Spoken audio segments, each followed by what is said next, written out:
मैंने 0.5 से भी सिलेक्शन लिया है और मैं 0.18 से भी बाहर हुआ हूँ, तो ये दोनों फैक्टर है।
सबसे पहले मैं यहाँ बुलाना चाहूँगा हमारे इंस्टीट्यूट के बहुत ही, जिसे आप कह सकते हो डाउन टू अर्थ अप्रोच का बंदा और बिल्कुल दिमाग से फ्री, एक ऐसी सोच के साथ कि मुझे एक बड़ा विजन बनाना है और कंटिन्यूस लगातार चलते जाना है बिना रुके, चाहे कितनी ही बाधाएं क्यों ना आ जाए। मैं वेलकम करूंगा यहाँ मितेश प्रसाद को।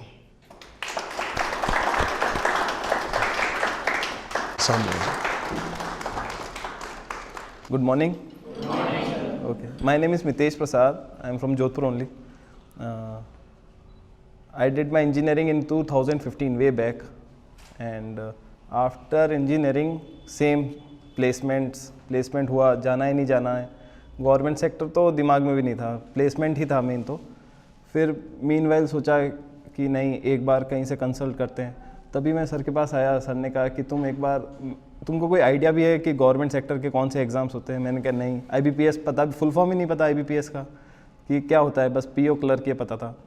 फिर धीरे धीरे जब मैंने यहाँ आया, मुझे पता चला, उसी टाइम पे एक पुराना बैच था, वो लगभग सारे बंदे सेलेक्ट हो गए थे। LIC में मैक्सिमम गए थे, और एक विजय सर थे, विजय कोचर, वो खोकर, हाँ, वो बैंक में PO बने थे और उनका भी स्ट्रगल बहुत वो था। हमारे साथ ही GK पढ़ते रहते थे पूरे टाइम।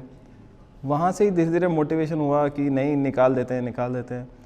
फिर दिए सारे एग्ज़ाम, रिजेक्ट, फिर दिए और एग्ज़ाम प्री से बाहर। फिर प्राइवेट में भी जब गया तो लगा कि यार फिर मैंने 1 साल वेस्ट क्यों गया। और विदिन, मतलब मैं 1 वीक के अंदर ही अपना माइंडसेट करके आया कि नहीं, निकालते हैं, फिर ट्राई करते हैं, अपन जैसे ही निकालेंगे। फिर दिक्कतें आई जो एक्चुअल थी, GK, इंग्लिश, मैथ्स, रीजनिंग फिर भी मेरा सॉलिड था, तो उस दम पे पेपर नहीं निकलता। इंग्लिश और GK एक up to a certain level तो करनी ही पड़ेगी, नहीं तो नहीं होता है। फिर सर को ही पता था कि इसकी इंग्लिश वीक है, तो मेरे को भी याद है सर जब वोकैब पूछते थे तो मेरे से पूछते थे और मैं कहता था सर आधे तो आते ही नहीं है तो मेरे नोट्स भी आधे से ज़्यादा इंग्लिश के बने हुए होते थे, क्योंकि इंग्लिश ही मेरा वीक था। फिर धीरे धीरे पता चला कि मैथ्स, रीजनिंग भी एक लेवल तक की आ रही है, इतना ईजी नहीं आता पेपर। फिर वही सबसे, और जब पेपर नहीं निकलता ना, जब दिमाग में एक ही चीज़ आती है कि एक जॉब लगनी चाहिए, बस मुझे सारे पेपर नहीं निकालने, सिर्फ एक फर्स्ट जॉब लग जाए, फिर मैं आगे देख लूँगा। और मेरी पहली जॉब लगी थी RRB क्लर्क में, और जिसकी ज्वाइनिंग आने वाली थी उसे 9 दिन पहले ही मेरा IBPS क्लर्क में हुआ, बैंक ऑफ बड़ौदा।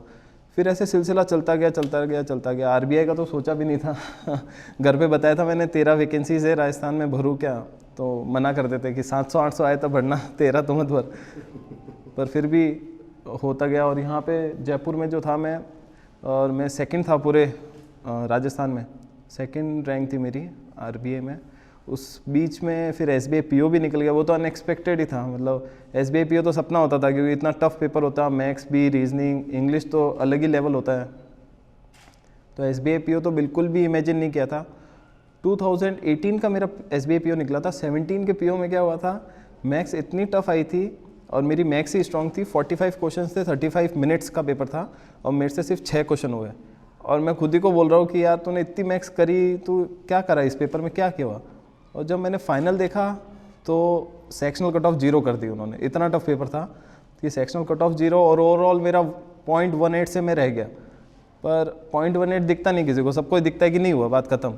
किसी को ये फैक्टर नहीं दिखता कि ये इतना क्लोज रहा है, पर वो दिमाग में कहीं ना कहीं था कि यार बहुत ही क्लोज रहा हूँ, एक ट्राई तो और बनती है। फिर फाइनली दिया और कट ऑफ से मेरा जो फाइनल रिजल्ट था उससे भी मैं 23 नंबर ऊपर था। और फिर पता चला कि मैं जयपुर सर्कल में 6th रैंक के और ऑल ओवर इंडिया 213 रैंक थी। तो तब मुझे लगा कि हाँ, ये सिर्फ अपने माइंड का गेम है। मैं सोच के बैठ गया नहीं होगा तो हो भी नहीं रहा था, जब मैं सोच के बैठ गया हो ही जाएगा, अब तो इतनी तैयारी है, तो हो भी गया। तो ये अपने माइंड के साथ मतलब किसी सब्जेक्ट को हावी मत होने दो। जैसे, और सही बात है कि जैसे सर गाइड कर रहे हैं ना, उसी पाथ में उसी फ्लो में चलते रहो तो हो जाएगा। जहाँ पे अपन एक्स्ट्रा ऑर्डिनरी दिमाग लगा देते हैं ना कि मैथ्स तो आती है, रीजनिंग आती है, इंग्लिश और जीके तो थोड़ा बहुत तुक्के मार के हो जाए, ऐसा होता ही नहीं है। आपको हर सब्जेक्ट में up to a certain level तो आपको एक्सपर्ट होना ही पड़ेगा, नहीं तो रिजेक्शन के तो 100 कारण है कि 0.25 से रह गए, नेगेटिव एक ज़्यादा हो गया बाहर। और कंसिस्टेंसी, आप सोचो कि 2 दिन पढ़ाई नहीं हुई है तो आप ये समझ जाओ आप 2 महीने पीछे चले गए हो, ये फैक्ट बात है। आपने 2 दिन पढ़ाई नहीं करी तो सोचो इंडिया में जो इतने स्टूडेंट्स जो रेगुलर तैयारी कर रहे हैं उन्होंने तो की होगी ना, तो उन्होंने कहीं ना कहीं 2-3 क्वेश्चन तो ऐसे देखे होंगे जो शायद एग्जाम में आ भी सकते हैं, नहीं भी आ सकते, बट वो आपसे आगे आ चुके हैं। तो आप यूँ सोचो 2 दिन भी पढ़ाई नहीं हो, घर में काम होता है, आजकल तो मोबाइल्स पे पढ़ाई हो जाती है। उस टाइम तो अपने टाइम तो नोट्स वगैरह प्रिंट आउट्स हम उन पर ही प्रैक्टिस करते थे, आजकल तो मोबाइल्स पे ही सारे क्वेश्चंस आ जाते हैं। कंसिस्टेंसी तो बहुत इंपॉर्टेंट है। और अभी जैसे आई भी है RBI की वैकेंसी, ये तो मेरे को लग रहा है ये आती नहीं है, तो पता नहीं सडन आ गई इस बार, और जयपुर में इतनी ज़्यादा वैकेंसी आई है, तो इस पेपर को लाइटली तो बिल्कुल मत लो। पेपर सिंपल आता है नो डाउट, लास्ट ईयर भी प्री की कट ऑफ 85 गई थी, अब 85 लगेगा इतना बड़ा नंबर है, पर जब मैंने दिया था तो मैं 2 मिनट पहले ही 100 क्वेश्चन करके बैठ गया था। मैंने क्या, अब इसमें तो होना ही चाहिए, मतलब दिमाग में ही चल रहा था कि यार कुछ गलत ना हो, इसमें तो होना ही चाहिए। और जब मार्क्स आए तो मेरे 95 थे, तो अब मैं यहाँ पर अगर इंग्लिश को लाइटली ले लेता कि यार 30 में से 27 ही करूँ, 26 करूँ, तो नहीं होता। जब 85 कट ऑफ जा रही तो आपको तीनों में एक्सपर्ट होना पड़ता है। तो इम्पॉसिबल कुछ नहीं है, बस ये दिमाग का ये जो है कि इंग्लिश नहीं आ रही, कुछ पेपर में होगा, बहुत हार्ड पेपर बनेंगे जैसे POs के होते हैं, तो उस टाइम तो आपको मेंटलिटी सेट करनी है कि पेपर हार्ड है तो कट ऑफ कम जाएगी, पेपर हार्ड है तो सबके लिए हार्ड है, सिर्फ मेरे लिए हार्ड नहीं है। ये सोच जब आएगी ना तो अपना आप ही निकलता रहेगा पेपर। और कभी भी पेपर का प्रेशर इतना ज़्यादा मत हेक्टिक करो कि पहले सेक्शन अगर रीजनिंग खुल गया 60 में से मेरे से सिर्फ 26 ही हो पाए तो पेपर गया। पेपर अभी तो सेक्शन और आएंगे, GK आएगा, इंग्लिश आएगा, मैथ्स आएगी, तो एक सेक्शन से आप पूरे पेपर को जज मत करो, पूरा पेपर होने दो, then will came to know कि हाँ मैंने जैसे मैथ्स में अच्छा कर दिया लास्ट में तो हो गया। ऐसा ही हुआ था मेरे साथ SBI क्लर्क में, रीजनिंग में 60 में से मेरे से 25 ही क्वेश्चन हुआ, जबकि रीजनिंग मेरी बहुत उस टाइम अच्छी चल रही थी, और मैं सोच रहा हूँ यार ये मेरे साथ हो रहा है या सबके साथ हो रहा है। अब मैं इधर उधर देख रहा हूँ, मैंने क्या सब क्या कर रहे हैं, बैठे हुए हैं कि कर रहे हैं, तो वो होता है दिमाग में, इतनी चीज़ चलती है। अब मेरे से हो ही नहीं रहा क्वेश्चन, मैं बैठा हूँ और सामने टाइमर चल रहा है कि 2 मिनट बचे, अब मेरे को पता है 2 मिनट में ना पजल होएगी और पेपर हार्ड है तो क्या करूँगा। तो मैं इधर उधर देख रहा हूँ, मैं क्या हाँ सब कर रहे हैं, मैं ही बैठा हूँ, क्या चल रहा है ये। फिर रीजनिंग खुली, फिर इंग्लिश खुली, और लास्ट में जो मैथ्स आई ना वो इतनी ईजी थी, मतलब मैं 50 में से 48 करे थे और 3 गलत हुए थे, और वही टर्निंग पॉइंट था कि मैं थोड़ा चिल हो गया था पेपर में कि अब नहीं हो रहा तो दैट्स इट। पर मैंने मैथ्स में भी पूरा एफर्ट लगा दिया और वही मेरा टर्निंग पॉइंट, वहीं से मेरा सिलेक्शन हो गया। बाकी सब बंदे जो मैथ्स को स्टार्टिंग सेक्शन का जो प्रेशर था वो मैथ्स पे भी ले गए, तो वो 30 कर पाए, 32 कर पाए, तो वो गैप बहुत बड़ा बन गया। तो एक सेक्शन से दूसरे सेक्शन का प्रेशर तो ट्रांसफ़र करो ही मत, वो सेक्शन इंडिविजुअल पेपर अलग है। और थोड़ा पॉजिटिव माइंडसेट, थोड़ा फॉलो करो सर को बिल्कुल।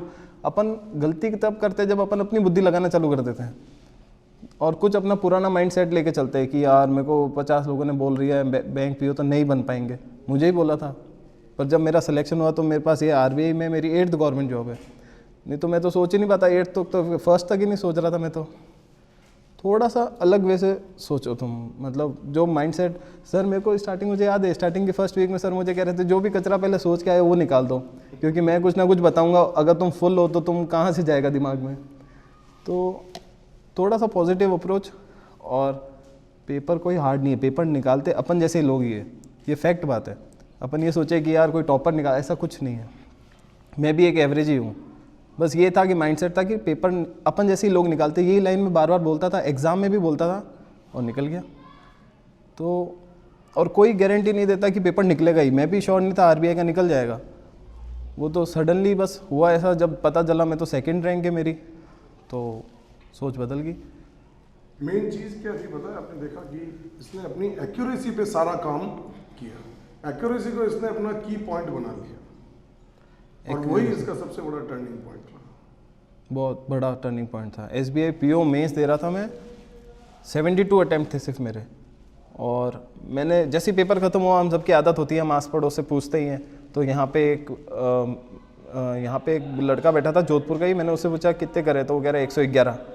मैं बोल रहा हूँ मैं तो बता भी नहीं सकता 72। तो फिर यहाँ पे पूछ रहा हूँ, एक लड़की थी, मैंने कहा आपने कितने किए, तो कह रही 101। मैंने कहा शिट, मैंने कहा गया मैं तो ये पेपर तो गया। फिर मैं बाहर आया, जब मेंस का रिजल्ट आया, जो रोल नंबर आया मेरा, तो मेरे से पहले के 10 और आगे के 10 का कोई है ही नहीं। तो मैंने क्या, तब मुझे दिमाग में थोड़ा आया, मैंने क्या कि ये उन लोगों ने अटैम्प्ट ज़्यादा करे हैं तो उनके गलत हुए हैं, और मैंने सिर्फ एक्यूरेसी पे फोकस किया, दैट्स इट। मैंने कोई मतलब हार्डली मैंने कोई ऐसा तुक्का मार दिया होगा कि कभी नहीं। जीके में भी मैंने 23 क्वेश्चंस किए थे और नंबर मेरे 26 थे, वो एक नंबर से ज़्यादा के होते सवाल। फिर रीजनिंग में भी यही था। मैथ्स में मैंने शायद 12 ही क्वेश्चन किए थे और मेरे मार्क्स 16 थे। मेरे को लग रहा है हार्डली 2 या 3 से ज़्यादा गलत ही नहीं थे।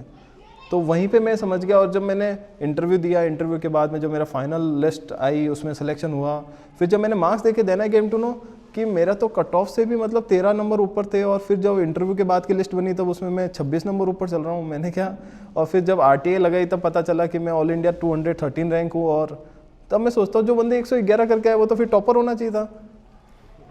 एग्ज़ाम टाइम पे ये प्रेशर बनते हैं, तो इस चीज़ को तुम नेगलेक्ट करो। दूसरों के अटैम्प्ट, ये मेरी गलती थी, पर मैं उस समय चिल भी था। मैंने कहा 111 101 ख़त्म कहानी, 72 तो नंबर ही नहीं आना, और मैं पूरे राजस्थान में 6th रैंक थी मेरी। तो एक्यूरेसी मैटर्स। अगर आप 100 कर रहे हो तो 10% कर लो, मतलब 10 क्वेश्चन, इससे ज़्यादा गलत नहीं होने चाहिए, इससे ज़्यादा तो होने ही नहीं चाहिए। वर्स्ट केस अगर आप जैसे प्री दे रहे हो तो 100 में से 70 कर रहे हो तो 7 से ज़्यादा गलत मत करो। मतलब ये स्ट्रेटेजी पे आ गया था फिर मैं। Accuracy matters. मैथ्स रीजनिंग तो अपने दम पे ही है ना, वो तो आंसर निकलेगा, पजल सॉल्व होएगी। तो मैथ्स रीजनिंग में तो गलत की चांस हार्डली 1 या 2, दैट्स इट। बाकी इंग्लिश थोड़ी वो होती है कि हर पेपर का अलग होता है।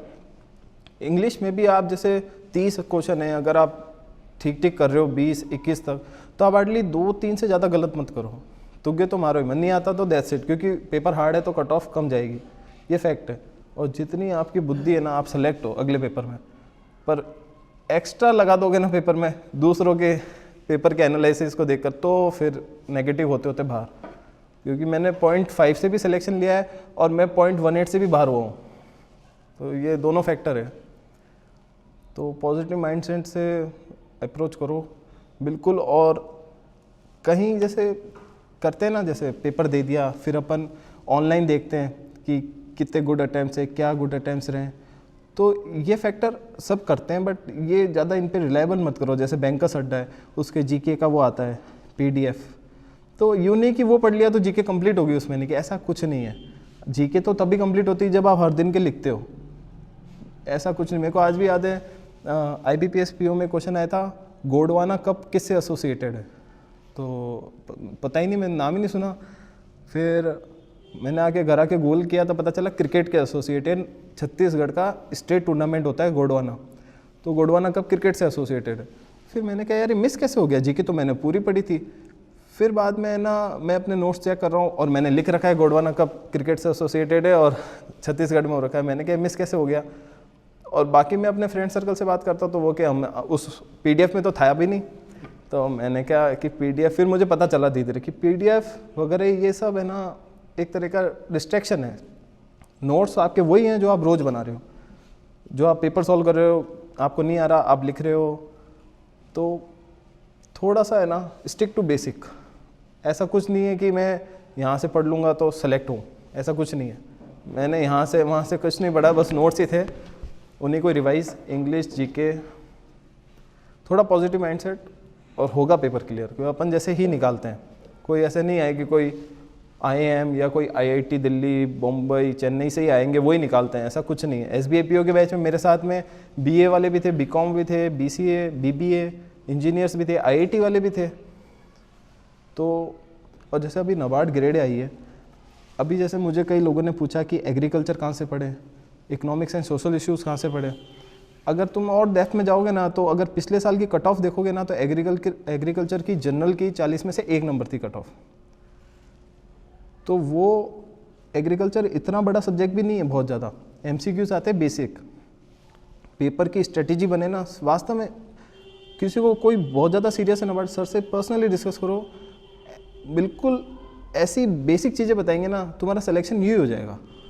तुम सोचो कि यार NABARD के एग्रीकल्चर कहाँ से पढ़े, 40 में से 1 कट ऑफ जाती है। ये तो मतलब कोई भी क्लियर कर दे। अगर अपन अलग सोच से पेपर को भरे, सोचे, स्ट्रेटेजी बनाओ, और थोड़ा भी ऐसा तुमको लगे ना डाइवर्जन कि नहीं हो रहा पेपर क्लियर, या फिर ये एग्ज़ाम का कैसे करें, या फिर क्या करें, सर से डिस्कस करो। मैं आज भी सर से ये डिस्कस कर रहा था ऊपर की ग्रेड भी का, सर कह रहे सिविल सर्विसेज, फिर मैं कह रहा हूँ अच्छा ठीक है ये भी सिविल सर्विसेज का। अब मुझे दिमाग में वही घूम रहा है कि हाँ मुझे घर जाके एक बार देखना ही पड़ेगा कि कब है। वैसे पता है इसका 30 मई को पेपर है प्री, बट फिर भी मैं थोड़ा सर्च करूँगा इस पर। तो थोड़ा स्टिक, जहाँ पे भी डाउट हो सर से डिस्कस करो, क्योंकि ये सर जो है इसी चीज़ का वेट करते हैं। और ये फैक्ट बात है कि किसी का कुछ डाइवर्जन हो पूछे, जैसे किसी की इंग्लिश में ही तो वीक थी, तो सर बताते ही थे वोकैब याद करो, और सर लिखवाते थे क्लास में 20-20, 25-25 रोज, जो कि एक दिन की 2500, 10 दिन की 250, एक महीने की 750, बहुत ज़्यादा हो जाता है ये तो। मेन चीज़ यही है देखो कि जो आप जैसे ये सेलेक्ट हुआ, वैसे ही अब आप ये देखो ना कि जैसे RBI में अभी 13 वैकेंसीज में ये एक सेलेक्ट हुआ, तो इसी ने बताया कि टोटल 4 इंजीनियर्स थे। हाँ, बाकी आप सोच रहे हैं कि बाकी 9 लोग क्या थे, BA वाले, BSc वाले, BCom वाले। तो कौन कहता है कि BA, BSc, BCom वाले सेलेक्ट नहीं होते? और जो लड़की हमारी टॉपर थी तो BCom से थी, सेकंड में था, और मैं उसको बोलता हूँ मैं कि तुम BCom हो के टॉप कैसे मारे, BCom तो एलिजिबल ही नहीं होना चाहिए था। मतलब दिमाग में माइंडसेट है कि इंजीनियर्स ही निकलते हैं, इंजीनियर्स ही सिलेक्ट होते हैं। तो बहुत शॉकिंग था। और लिटरली ऐसा ही है कि अभी जैसे बड़े पेपर्स देखो, तुम LIC AA हो गया, SBI PO हो गया, इनमें देखना BCom BA वाले ज़्यादा घुस रहे हैं। इंजीनियर्स तो क्लर्क में सेटिस्फाई हो रहे हैं ये प्रैक्टिकल हो रहा है। तो थोड़ा सा अप्रोच, कोई क्वेरीज, किसी को कोई क्वेश्चन पूछना हो पूछ सकते हो, क्योंकि कहीं ना कहीं तुम्हारे जो डाउट्स है वो मेरे भी आए होंगे, भले सिल्ली भी हो तब भी आया होगा, मेरे भी आया होगा कि मल्टीप्लाई कैसे करते हैं ये अभी सिंप्लीफिकेशन करते हैं ना, तो इनको होता है अरे क्या सर आप मुंह जबानी कहते हो, हम लिख के कर लेंगे। सिंप्लीफिकेशन की दुनिया कैसी होती है जरा इनको बहुत अलग ही। मेरे मोबाइल का पासवर्ड 37 का स्क्वायर है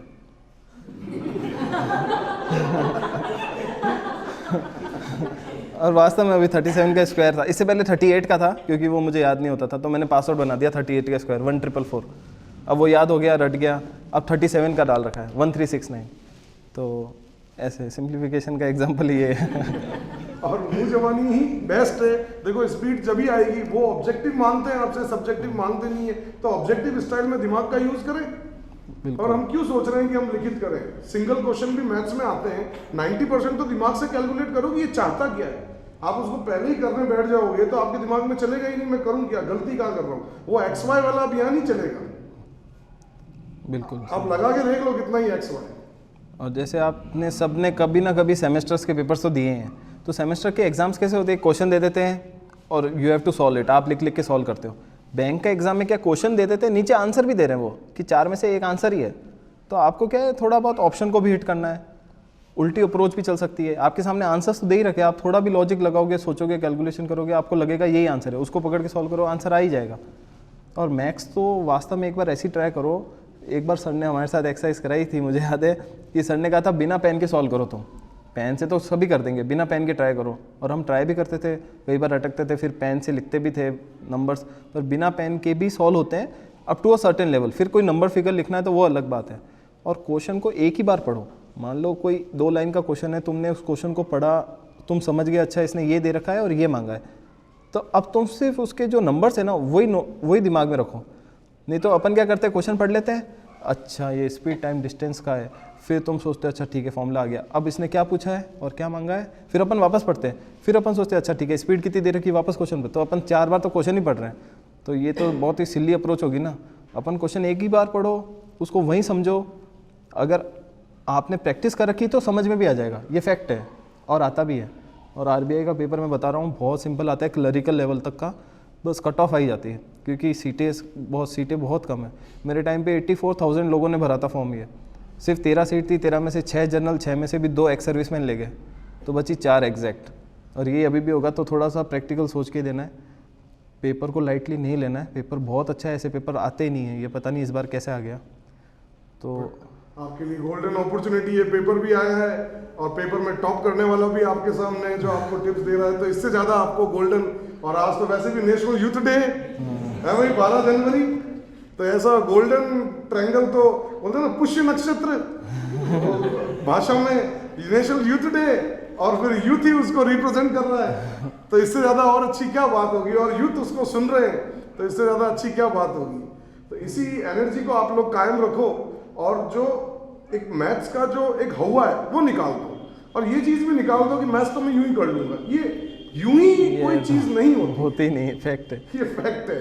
और आप जितना जल्दी मान जाओगे उतना आपके लिए अच्छा है, नहीं तो वो ईयर्स लॉन्ग में मल्टीप्लाई होता जाएगा। और कोई चीज को काउंट मत करो कि वो कितने टाइम में मैं कर पा रहा हूं, आप अपना बेस्ट दो, जब तक वो बेस्ट ना मिल जाए। अब मान लीजिए इसने बोला कि मैं वॉकअप मेरी नहीं अच्छी थी, तो इसका सिलेक्शन जब तक नहीं हुआ, जब तक इसने उस चीज पर कमांड नहीं पाली, आप ये बोलते ना यार मेरा तो नहीं हुआ, तो आप ये मत बोलो, आप ये बोलो कि मैं उस लेवल तक नहीं पहुंचा, नहीं तो वो मुझे क्यों रिजेक्ट करेंगे। कोई आपसे कोई पर्सनली तो उनका कुछ है नहीं, आप उस लेवल पे पहुंचे, आज ये एक लेवल को क्रॉस करता गया, 1 एग्जाम 2 एग्जाम, 8वें एग्जाम को क्लियर कर लिया इसने, 8 एग्जाम इसने फाइनली सेलेक्ट हो गया, तो एक लेवल सर्टेन लेवल क्रॉस कर लिया। अब ये उसके बाद भी रुकने वाला नहीं है, उसके बाद हो सकता है मैं आगे आपको बोलूँ आरबीआई ग्रेड बी ऑफिसर में टॉप किया, and I am very hopeful कि आगे बहुत कुछ अच्छा अपनी लाइफ में करेगा, बहुत आगे बढ़ेगा, क्योंकि ये चीजें प्रोग्रेसिव होती है। एक बार जब आपने कोई चीज को सोच लिया कि मुझे करना है, तो फिर वो इंसान करके ही रहता है। और ये आप में भी क्षमता है, ये मैं आपको रोज ही समझाता हूँ कि आप में क्षमता है, आप कर सकते हो। आप ये गलत वे में निकाल दो कि लोग जनरली करते हैं ना, ये मिथ होते हैं 2 महीने में तैयारी अच्छी हो जाएगी, 4 महीने में कुछ नहीं है, ये फेक होता है। 2 महीने में 4 महीने में कुछ नहीं होता। वो तो अगर आपको कोई गाइडेंस मिल रही हो बहुत पहले से, जैसे हमारे एसबीआई पीओ के बैच का था, एक 2017 बैच का इंजीनियर था, एमबीएम से पास आउट, और 2018 में एसबीआई पीओ निकाल दिया, तो सब उसको पॉइंट आउट कर रहे थे कि इतना जल्दी 1 साल में तुम ऑफिसर बन गए, तुमको गाइड, तुम मतलब कैसे, कहाँ से क्या किया, तो वो के सेल्फ स्टडी। फिर उसने बताया कि मेरे भैया एसबीआई पीओ थे 2015 बैच के, उन्होंने ही मुझे गाइड करा कि प्लेसमेंट वगैरह छोड़ो और सिर्फ इस पर ही फोकस रखो। तो मैं 3rd ईयर से ही चालू हो गया। तो मैंने कहा हाँ, ये थोड़ा सा अलग पॉइंट ऑफ व्यू था। मैंने क्या गाइडेंस मिलती तो डेफिनेटली अचीव होता टारगेट, तो मैंने क्या सही था, तो वही है। और ये तो किसी को कोई डाउट है मतलब कि मैं तो हमेशा ऐसी जगह अटक रहा हूँ या कुछ भी, सब्जेक्ट वब्जेक्ट कुछ भी, तो आप पूछ सकते हो, फटाफट पूछ सकते हो। आप अगर मन में शंका रखोगे तो शंका ही रहेगी।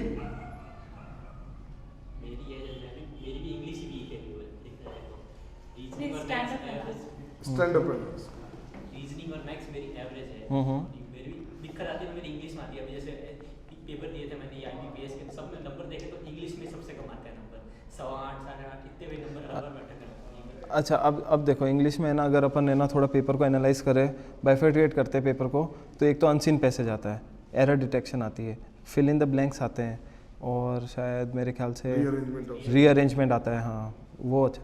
तो अगर ये 4-5 अगले मैं टॉपिक्स में तोड़ दूँ, अब आप केवल मैं कह रहा हूँ इन 5 में एक्सपर्ट नहीं होना है, सिर्फ 3 में होना है, तो वो तो पॉसिबल भी है। अपन पॉसिबल में इंग्लिश में ऐसा लगता है, मेरे को ये होती है इंग्लिश में कि मेरे को क्वेश्चन ऐसा लगता है मेरे को आंसर आ रहा है, मैं टिक करता हूँ, हर बार वो गलत हो जाता है, दिक्कत ये होती है मेरी।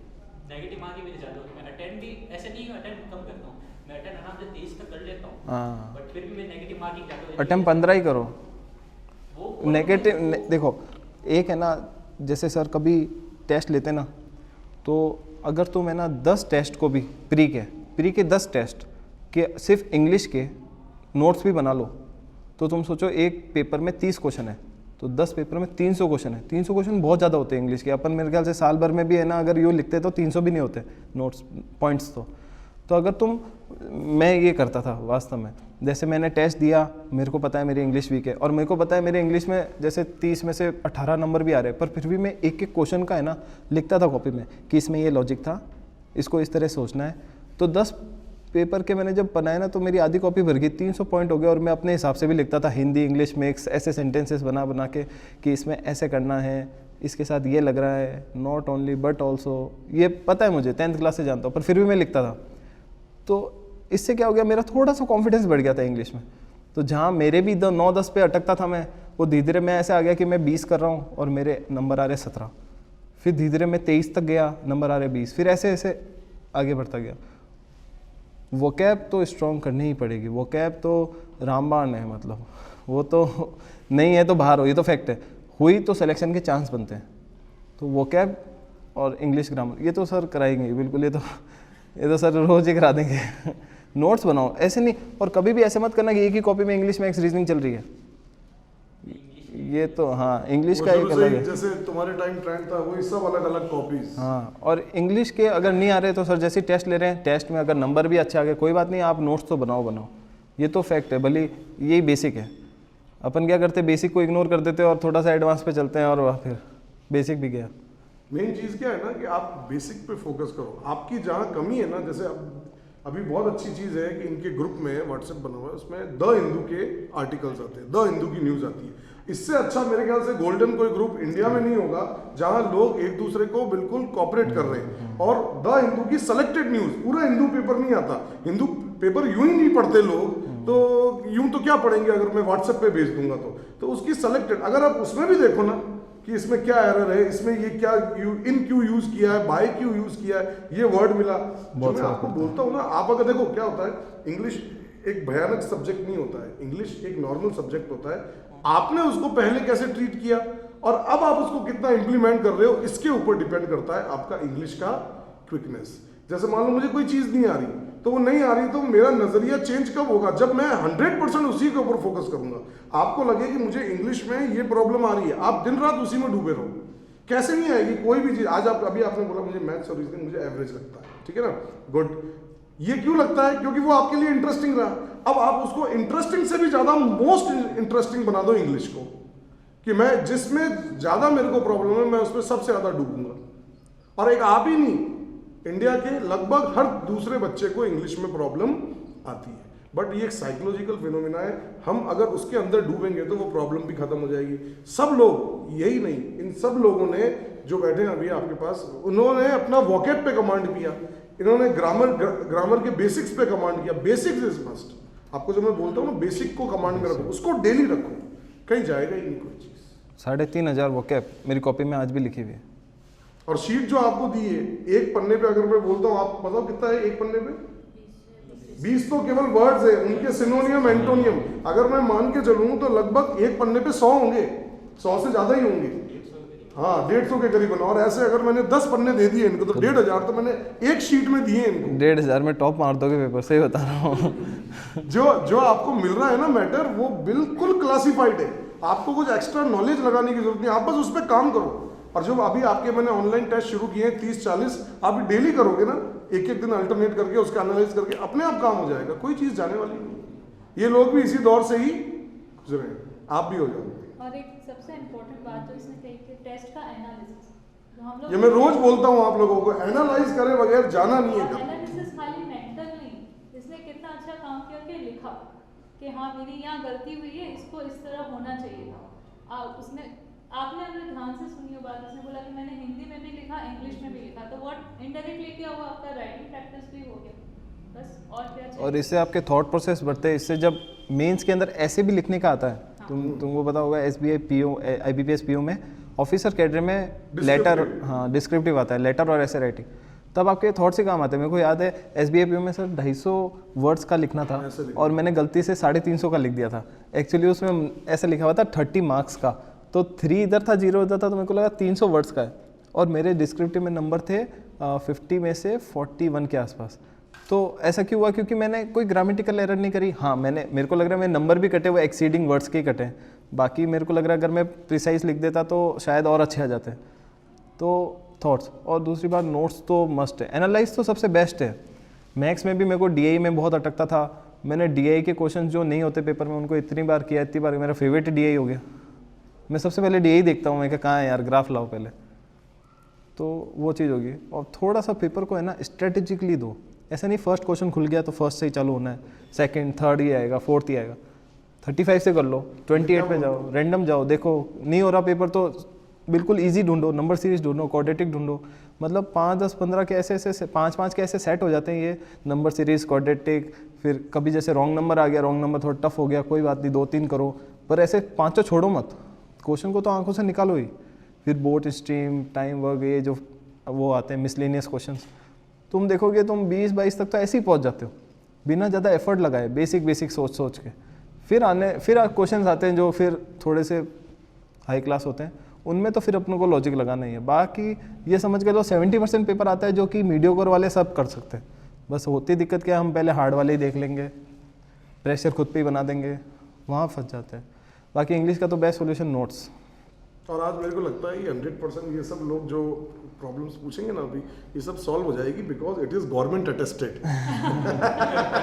Government certified. मैंने इनको अभी 1 दिन पहले ही बोला, मैंने कहा 2 दिन पहले ही कि बैठ जाओ, मैंने इनको 2 दिन पहले ही बोला, मैंने कहा ये वो जो सारी टिप्स आपको बताएगा ना वो सब मैं उसको देता था, और वो जो बताएगा बिल्कुल आपको वही बात बताएगा, बट वो अब गवर्नमेंट अटेस्टेड हो जाएगी, सर्टिफाइड हो जाएगी। जैसे एक सिग्नेचर भी तो होती है ना, तो मैं इनको 2 दिन पहले ही मैंने बोला कि आपको 35 लगता है, 35 क्वेश्चन करो पहले, 32 लगता है।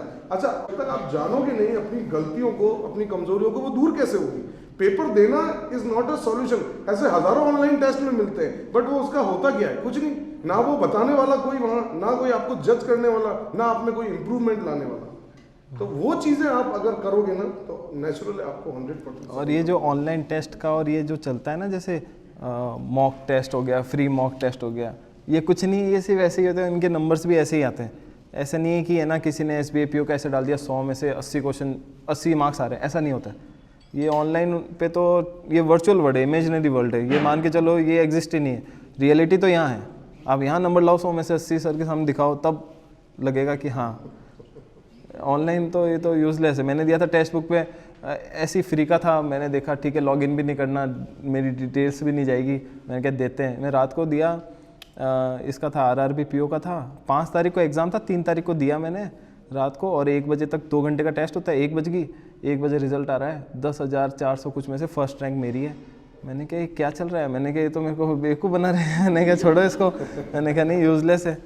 तो ये ऑनलाइन वगैरह टेस्ट वगैरह कुछ नहीं, और जो तुम शीट पे करते हो ना वो चीज़ कभी नहीं जाएगी, देख लेना, जो तुम शीट पे प्रैक्टिस करोगे ना वो कभी नहीं जाएगी। तो तुमको कुछ पूछना और किसी को कुछ पूछना है? कुछ पूछना है? सर ये मेरा क्लियर ये रहता है कि नंबर ऑफ अटेम्प्ट नहीं होता है मैथ और रीजनिंग में सर, मतलब आने के बाद में भी बहुत कम अटेम्प्ट होते हैं, मतलब 35 में से 16, कभी तो 13 ही होते हैं। तो कोई बात नहीं, आप है ना देखो, जैसे वही चीज़ है, मतलब जैसे मैथ्स में जैसे नंबर सीरीज आएगी 5 के, DI के 2 आएंगे सेट 5-5 के, तो 5-5 के पेयर होते हैं मैथ्स में, ये ऑब्जर्व करना। तो जो चीज़ इजी लगती है, जैसे क्वाड्रेटिक इजी है, नंबर सीरीज इजी है, तो वो चीज़ पहले करना, ढूंढना कहाँ पर है। जैसे फर्स्ट क्वेश्चन पे टिक करा, पता है 5 का सेट आता है, तो अगला होगा 6 पे, फिर 11, फिर 16, तो देखो कहाँ है, अच्छा ठीक है 21 पे नंबर सीरीज है तो वो कर लो, फिर अच्छा 26 से क्वाड्रेटिक है वो कर लो। तुम खुद देखोगे कि यार 10-12 मिनट में मैंने 15 क्वेश्चन कर दिए, तो तुम्हारा वो तो खत्म हो गया हवा कि यार मेरे से अटैम्प्ट नहीं हो रहे। अब आएंगे थोड़े से ऐसे क्वेश्चन जिनमें सोचना पड़ेगा, जैसे miscellaneous, boat and stream, train वाले, स्पीड टाइम डिस्टेंस। छाटो क्वेश्चन को, फर्स्ट क्वेश्चन से मत चालू करो, नहीं तो क्या होगा, कई बार मान लो पहले के 10 क्वेश्चन इतने टिपिकल आ गए मैथ्स के, 0 हुए, तो पीछे के जो 25 क्वेश्चन बचे हुए तो उनका प्रेशर उन पे चला जाएगा कि मेरे से तो हो ही नहीं रहा है, दैट्स इट, हाथ ऊँचे हो जाएंगे और ख़त्म कहानी। तो मैथ्स में छाट लो कि ईजी कौन से, वो तो करो पहले, तो फिर हार्ड पे धीरे आओ। और ये क्वेश्चन मेरा था वंस अपॉन अ टाइम, तो सर ही बताते थे कि इजी करो पहले, सिंप्लीफिकेशन का है वो करो पहले। और कई बार ऐसा होता था कि मैथ्स में 35 में से 22 क्वेश्चन कर लिए मैंने, बाद में पता चलता है 5 सिंप्लीफिकेशन के पीछे थे, तो ये तो बेवकूफ़ कहलाए ना। मैं क्वेश्चन थे सामने करने लायक और मैं कर ही नहीं रहा हूँ, मैं हार्ड क्वेश्चन पे हाथ डाल रहा हूँ। तो ये तो मेरे साथ गलती एक्सेल में बहुत बार हुई है कि मैं यार सिंप्लीफिकेशन सर यूजुअली 31 से 35 दे रहे हैं, अब मैं पहले से 30 तक ही कर रहा हूँ क्वेश्चन। तो ये अप्रोच तो पहले तो ईजी छाटो, तो ऐसे करते करते 15-20 तो तुम कर ही दोगे, फिर बचे हुए हार्ड पे आओ, अपना आप वो हो जाएगा इम्प्रूवमेंट। और same case with reasoning, insufficiency होती है, डायरेक्शन, ब्लड रिलेशन, ये तो बहुत सिंपल होते हैं, थोड़ा सा प्रैक्टिस के और थोड़ा इमेजिनेशन होती है। ब्लड रिलेशन में इमेजिनेशन ही तो है, brother in law, father in law, grand father, grand mother, ये इमेजिनेशन चलती रहेगी कि हाँ हैराइकी बन जाएगी, कुछ नहीं, बहुत टफ नहीं है। सर यहाँ तो पजल बन जाती है सर, एग्जाम में ऐसा कि थोड़े सर कोई भी एग्जाम तो यहाँ पजल बनती ही नहीं है वहाँ, यहाँ नॉर्मली बन जाती है, पता नहीं प्रेशर की वजह से होता है, मेंटल प्रेशर। देखो इजी से इजी पजल होती है तो फिर नहीं बनती। कई बार हमको क्या होता है, जैसे पता नहीं, मैं तो इसको पीपी बोलता था, परफॉर्मेंस प्रेशर, कि कई बार हम परफॉर्मेंस अच्छी करने के चक्कर में खुद ही पे प्रेशर बना देते थे। तो देखो अब पज़ल में भी है ना, देखो मैं बताऊँ, मैं पज़ल देख के खुश हो जाता था। कौन सी? जब फ्लोर वाली आती थी कि भाई 8 फ्लोर है, 8 लोग हैं, 8 कलर पसंद है, तो मैं खुश हो जाता था, क्योंकि ऐसी पज़ल मैं कर दूंगा। मेरे को खुद को भरोसा, मुझे पता है पज़ल हार्ड भी हो सकती है या ईजी भी हो सकती है, पर मैं खुश था कि मैं कर दूंगा, और हो भी जाती थी, क्योंकि मेरे दिमाग में था कि मैं कर दूंगा। फिर 5 क्वेश्चन बाद गए, अरे यार फिर पज़ल आ गई, फिर 5 क्वेश्चन, अरे यार फिर पज़ल, ये क्या चल रहा है, ये तो 20 क्वेश्चन तो पज़ल क्या है। फैक्ट बोला इसने, साइकोलॉजिकल गेम है ये, एग्जाम नहीं है आपका। रियली मैं बोलूँ ना, तो ये एग्जाम एक्चुअल में आपके टैलेंट का कम और आपकी साइकोलॉजी का ज्यादा है। आप अगर मेंटली सोचते तो अरे यार क्या, एक तो मन में पहले से ही फियर कि अरे यार ये होगा कि नहीं होगा, मेरे से बनेगा, अरे यार दिखते ही पजल, अरे शिट, फिर 5 क्वेश्चन बाद फिर 5 पज़ल। क्वेश्चन बाद। अच्छा, फिर एक प्रेशर और होता है। आयन डिजिटल सेंटर के बाहर गेट तक हम बहुत मजबूत होके जाते हैं, इतने मजबूत होते हैं कि मैं आपको बताऊं कि आज तो पेपर को देख ही लूंगा मैं, अब कुछ कोई डरने की जरूरत नहीं है। अंदर जैसे ही साइन चेकिंग किए, अंदर धड़कने तेज होती है, और जैसे ही बायोमेट्रिक के बाद मतलब 1 घंटा वो वहां निकालना इतना टाइडी हो जाता है कि ऐसा लगता है कि मैं कहाँ आ गया। और जैसे ही पेपर शुरू होता है, सारे भगवान के भजन बनने शुरू हो जाते हैं मेंटली, और ये समझ में नहीं आता है कि क्या मेरा आज अच्छा होगा। और गलती से अगर वो क्योंकि सबकॉन्शियस माइंड में फियर है, अब वो फियर जाग गया तो क्या होगा कि वो जैसे ही पहला क्वेश्चन दिखेगा और वो नहीं हुआ, या आप उस डर के मारे गलत स्ट्रेटेजी चालू कर गए, तो वो आपको प्रूव कर देगा, देख मैंने कहा था ना तेरे से नहीं हो पाएगा। वो जो आपको परफॉर्मेंस प्रेशर है, जैसा कि इसने बोला, कि वो आपको परेशान करेगा। फियर तो रखना ही नहीं है किसी भी लेवल। और जिस भी चीज़ से मोटिवेशन मिलता है ना, भले वो सिल्ली से सिल्ली चीज़ हो, उनको दिमाग में उस समय लाओ जब पेपर सामने चालू हो रहा है, वो टाइमर चल रहा है, 20 मिनट का वो चलता है, कि इंस्ट्रक्शन आते हैं, फिर अपन टिक करते हैं, I have read the instruction, फिर अपन नेक्स्ट पे जाते हैं, फिर पेपर चालू होता है। जो 20 मिनट का गैप होता है ना जब पेपर चालू होने से पहले, तो उन चीज़ों को सोचो जिससे मोटिवेट होते हो। जैसे मैं तो शीट पे बहुत सिली हरकतें करता था, मैं शीट पे लिखता था डेविड वार्नर, उस समय आईपीएल में उसने बहुत ज़्यादा रन बनाए थे, मैं मैच देख के जाता था, तो क्रिकेट का बहुत शौक हो, डेविड वार्नर लिखता था कि उसकी तरह अब मेरे को मैच खेलना है, मतलब उस टाइप से। दिमाग, मैं किसी से बात भी नहीं करता था, चुपचाप आके बस बैठता था, कभी रोहित शर्मा लिख रहा हूँ, कभी ऐसे सचिन लिख रहा हूँ, बस क्योंकि मेरे को पता है कि मेरे को कूल रहना है। मेरे को ऐसे, अब पास में बच्चे बोलते भी हैं यार 70 तो जाएगी कट ऑफ, अरे पेपर देखा ही नहीं कहाँ 70 जाएगी कट ऑफ, तो ये उनका प्रेशर मैं क्यों लूँ, मतलब इस टाइप से। तो मैं बात नहीं करता था, चिल रहता था। तो एक थोड़ी सी प्रैक्टिस, एक थोड़ा माइंडसेट कि 35 क्वेश्चन है तो यूँ नहीं कि 35 के 35 ही करने हैं, मैं तो को 25 ही करो, पर 25 ईजी, 25 में से 20 तो ईजी ही कर लो।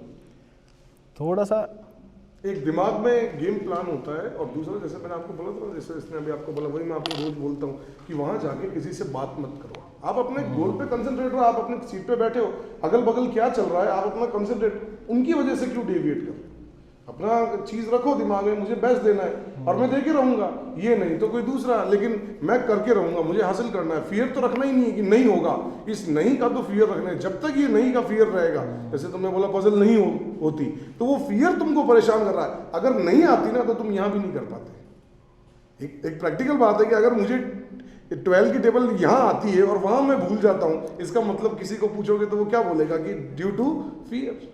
वो दिमाग से निकाल दो। अगर आपको लगता है 20 क्वेश्चन पहले देखने से मेरे को प्रॉब्लम होती है, तो पहले 15 क्वेश्चन वो करो जो आपको आपकी परफॉर्मेंस को बूस्ट करते हैं, और फिर वो 20 आप करो, 100% वो आपसे बन जाएंगे। एक मोमेंटम आ जाएगा ना, मोमेंटम आ जाता है, हो रहा है, हो जाएगा, एनर्जी मिल जाती है ना, बन रहा है, वो बहती गंगा में सारे काम हो जाते हैं। और ये एक्सपेरिमेंट करना मैंने भी कर रखा है। जैसे एक पजल ली रैंडम, और मैं बोल रहा हूँ नहीं होगी, और मैं उस पजल में 10 मिनट लगा दूंगा, फिर भी नहीं होगी। और वही पजल अगर मैं अगले दिन लेके बैठा हूँ, ये तो होनी है और हो जाएगी, ये होता है। ये अपना थोड़ा सा कॉन्फिडेंस का भी है कि नहीं होना है तो फिर होना ही नहीं है, होना है तो हो भी जाएगी। तो ऐसा कुछ नहीं। आरबीआई का पेपर मेरा मेंस था जयपुर में, और वहाँ पे मैं पूछ रहा हूँ भाई कोई जोधपुर से है क्या, कोई है क्या, कोई नहीं है। और जो मेंस में 20 मिनट का गैप था, मैं कहा जोधपुर से कोई तो होना चाहिए, कोई है ही नहीं। मैंने कहा वाह ट्रेन में अकेला जाऊँगा, दिमाग में ऐसा, मैंने कहा वाह अकेला ही छोड़ो। फिर मैं पेपर पे कंसंट्रेट करके दे रहा हूँ। मेरे अटैम्प्ट भी ऐसे ही थे, 141 क्या 140 या 141 थे, और मेरे नंबर आए थे 136। देख लो। तो सिर्फ यही था, मैं चिल था, मैंने कहा अकेला ही जोधपुर से क्या परवाह, मेरे को कोई जानता तो है नहीं, तो रिलैक्स होकर पेपर दे रहा हूँ। पेपर मैथ्स बहुत हार्ड थी, बहुत सोच के पेपर किया, कोई तुक्के नहीं मारे, बिल्कुल जो स्टिक टू द बेसिक वाली चीज़। जीके में भी जितने आए उतने ही किए, कोई रिस्क नहीं। इंग्लिश के अंदर जो वोकैब में याद करता था, जो मैंने नोट्स बनाए थे, उसी में से ही आ रहे हैं। मेरे को पता है उन्हीं में से आने, आएंगे कहाँ से, वहीं से आते हैं। तो धीरे धीरे कॉन्फिडेंस बनता रहा। और मेरे बगल वाला 166, मैंने कहा बाप रे, यहाँ पूछ रहा हूँ, यहाँ और अलग।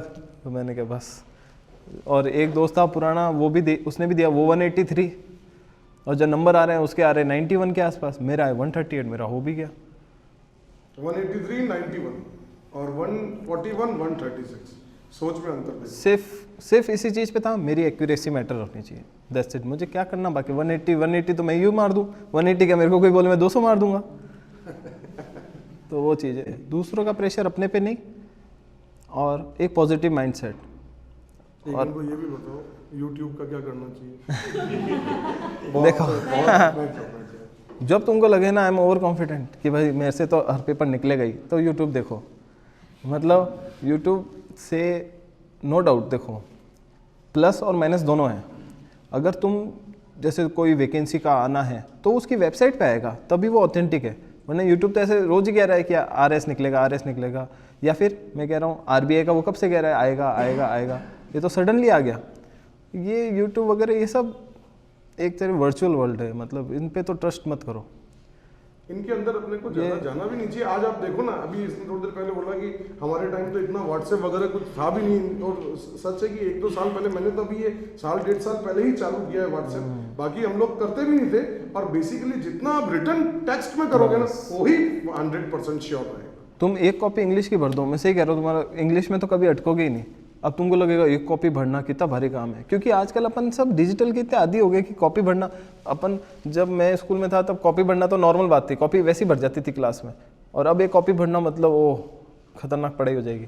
ऐसा कुछ नहीं है, मतलब नोट्स तो बनो, रिटर्न तो लिखो, मैथ्स आती है फिर भी लिखो, क्योंकि कभी पेपर ऐसा हुआ 2 मिनट बचे और वही क्वेश्चन आ गया, तुमने प्रैक्टिस नहीं कर रखी है, तो वो पेपर में एक्सपीरियंस होगा। इसलिए मैं आपको बोलता हूँ कि जितना ज़्यादा टेक्स्ट पे चलोगे लिखने पे, कि इस चीज़ को लेकर के कि मैं इंग्लिश में, देखो लिखने का ज़्यादा प्रैक्टिस इंग्लिश में करना है, जीके में करना है, लेकिन रीजनिंग में पजल्स पे करना है, लेकिन जहाँ दिमाग से सोचना है वो मैथमेटिक्स है। हर चीज़ के लिए एक रणनीति होती है। अगर आप जीके में नोट्स नहीं बनाओगे तो आप कितनी चीज़ें ऐसे PDF और YouTube पे कब तक ये चीजें वर्चुअल वर्ड है, ये आपके एग्जाम को कवर नहीं कर सकती। ये प्लस भी है तो माइनस भी। अब प्लस कौन सा है ये अपने को नहीं पता, लेकिन माइनस 90% अबव मिलेगा, क्योंकि ये फील्ड ऐसी है ना कि हर जगह। आज मैं सिंपल सी बात बोलूँ, एक सिलॉग का टॉपिक है, हर यूट्यूब पे एक वीडियो बना के बैठा है, सिलॉग। अब एक्चुअल में लोग, कोई इसको अपनाता है तो उसमें आंसर 2nd और 4th आता है, उसको अपनाता है तो 2nd और 3rd आता है। अब वो स्टूडेंट कहता है सर आपने बताया आंसर 1st and 4th है, तो सर उसमें 2nd and 4th बता रहा है, उसमें 3rd, सर क्या करूँ? मैंने कहा भाई देख, मैं यूट्यूब तो हूँ, मैंने प्रैक्टिकल बात करी है, उसको मैं जानता नहीं, वो तो कुछ भी बोल सकता है। और ये होता है तो तुमको वो दे देते हैं स्टेटमेंट्स, और नीचे शायद कंक्लूजन पूछते हैं। और पहले तो नॉर्मल होता था भाई 1 2 3 4 में से आंसर कौन सा है, आजकल वो हो गया 1 and 2, 2 and 3 ऐसे करके क्वेश्चन के अंदर क्वेश्चन डाल दिया। अब क्या हुआ कि है ना, अब जैसे सर तो समझाते थे स्टेटमेंट होता है, नीचे कंक्लूजन होता है, और पता भी अपने को स्टेटमेंट कंक्लूजन कई बार देख लिया। अब क्या हुआ कि है ना, कुछ बच्चे जो है ठीक है सिलॉक्स पता ही क्या होता है। एक एग्जाम क्या हुआ, IBPS PO आया, उसने क्या उल्टा कर दिया, उसने क्या करा, कंक्लूजन तो दे दिया ऊपर और नीचे स्टेटमेंट दे दी कि कौन से स्टेटमेंट से ये कंक्लूजन ट्रू होता है। अब आधे बच्चे तो वही मान के बैठे, ऊपर तो स्टेटमेंट है नीचे कंक्लूजन है। अब मैं उस समय देख रहा हूँ, मैंने कहा क्या चल रहा है, मतलब मेरे से तो एक भी नहीं हो रहा है। फिर बाद में लास्ट क्वेश्चन पे मैंने देखा, अरे यार ये तो कंक्लूजन ऊपर दे रखा है, नीचे स्टेटमेंट मांगा है। फिर मैं उल्टा चलने लगा, और वो इतने इजी क्वेश्चंस थे, बहुत स्पीडली हो गया था। किसी को और फाइनली कोई क्वेश्चन पूछना है? एनीबॉडी बोलो। टाइम मैनेजमेंट की प्रॉब्लम होती है कि मतलब जैसे कभी होता है कि हम जीके पढ़ रहे होते हैं तो जीके को पढ़ते हैं तो उसी को ज़्यादा टाइम दे देते हैं, फिर दूसरे सब्जेक्ट्स को टाइम नहीं दे पाते तो डीमोटिवेशन हो जाता है कि आज तो हमने सिर्फ जीके ही करा, मैथ्स रीजनिंग नहीं कर पाए। तो उसको मतलब कैसे करें कि जिससे डीमोटिवेशन नहीं हो कि मतलब जो करा वो अच्छा है, बट ऐसा होता है ना कभी कभी कि आज तो ये कर ही नहीं पाए, तो वो चीज़ का बोल। देखो टाइम है ना, बांट दो। जैसे जीके, जैसे अगर तुम है ना घर जाकर 2 या 3 घंटे भी पढ़ते हो तो तुम बांट दो कि मेरे को जैसे 1 घंटा मैथ्स देना है, 3 ही तो सब्जेक्ट है, मैथ्स, इंग्लिश, रीजनिंग। इंग्लिश भी है और जीके भी है, पर ये तो बांट दो। जैसे आप है ना जीके को सबसे लास्ट में पढ़ो। देखो मैथ्स पढ़नी है आधा 1 घंटा जो भी आपका है, रीजनिंग पढ़नी है आधा 1 घंटा जो आपका है, मतलब जो भी नोट्स है, जो भी होमवर्क मिला वो। इंग्लिश आपका वही आधा 1 घंटा। अगर इंग्लिश को 1 घंटा भी रोज़ दे देना तो इतना कवर हो जाती है इंग्लिश, मतलब महीने भर में तो आपको लगेगा यार इंग्लिश तो मेरे को बहुत आ गई। फैक्ट बात है ये, मतलब अपन इंग्लिश को क्या टाइम नहीं देते, अपन क्या मैथ्स रीजनिंग करते रह जाते हैं और इंग्लिश को अपन 1 घंटा पर डे भी नहीं देते। और फिर जीके देखो, जीके ऐसा सब्जेक्ट है आपको डीप में जाना ही पड़ेगा। इड्डा की न्यूज़ आई है तो मेरे को पता होना चाहिए इड्डा हेडक्वार्टर हैदराबाद में है, सिडबी का लखनऊ, सेबी का बम्बई, तो मुझे डीप में घुसना ही पड़ेगा। मैं ऐसे नहीं कि अच्छा सिडबी का सोच के बैठ गया, अब सबका बम्बई होता है, अब सिडबी का सोच के बैठा बम्बई है, एग्जाम में आ भी गया बम्बई, लखनऊ है वो तो। जीके में तो डीप, और जीके को ऐसे मत पढ़ो कि है ना एक न्यूज़ पढ़ ली और उस पर आप है ना 15-20 मिनट दे रहे हो। अपने को पीएचडी नहीं करनी, अपने को, मैं करता था पीएचडी तो सर नहीं समझाया मुझे। जैसे सर ने मुझे एक बार आरबीआई का लिखने को बोला, मैं पता नहीं कितना लिख के ले आया, और मेरी कॉपी में भी आज पहला नोट्स आरबीआई का बना हुआ है। तो फिर सर ने समझाया अपने को उस चीज़ के अंदर तक नहीं जाना है कि किस एक्ट, किस बंदे ने साइन किए एक्ट, मैं यहाँ तक लेके ले आया था। तो अपने को ऊपर की न्यूज़ चाहिए कि अच्छा ये हो रहा है, अच्छा स्विफ्ट ट्रांजैक्शन हुआ, अच्छा स्विफ्ट क्या होता है, ये बेसिक चीज़ है। और बैंकिंग सेक्टर की न्यूज़ तो सारी कवर करनी है। अब टाइम मैनेजमेंट यही होगा कि आप आधा घंटा जैसे मैथ्स को दो, आधा 1 घंटा, मतलब 1.5 घंटा तक मैथ्स और रीजनिंग, फिर बचा आधा घंटा आप इंग्लिश को दो, आधा 1 घंटा, फिर बचा हुआ टाइम सारा जीके को दो। जीके बोरिंग सब्जेक्ट है, ब्रेक ले के दो। ऐसा नहीं कि आप लगातार 3 घंटे जीके पढ़ रहे हो, तो वो तो बहुत रेयर होता है। 1 घंटा पढ़ लो, थोड़ा ब्रेक लो, फिर वापस 1 घंटा, वापस ब्रेक, ऐसे होती है इंग्लिश, मतलब जीके। इंग्लिश भी ऐसा बोरिंग ही है, मैं तो ऐसे ही करता था, आधा घंटा पढ़ लिया फिर थोड़ा ब्रेक लेता, भले 5 मिनट का ही लूँ, फिर वापस आ जाता इंग्लिश पे, ऐसे जीके पे, फिर इंग्लिश, जीके, इंग्लिश। बांटना पड़ेगा टाइम, लगातार तो होगा ही नहीं। और किसी को कोई? Thank you so much. Okay, thank you.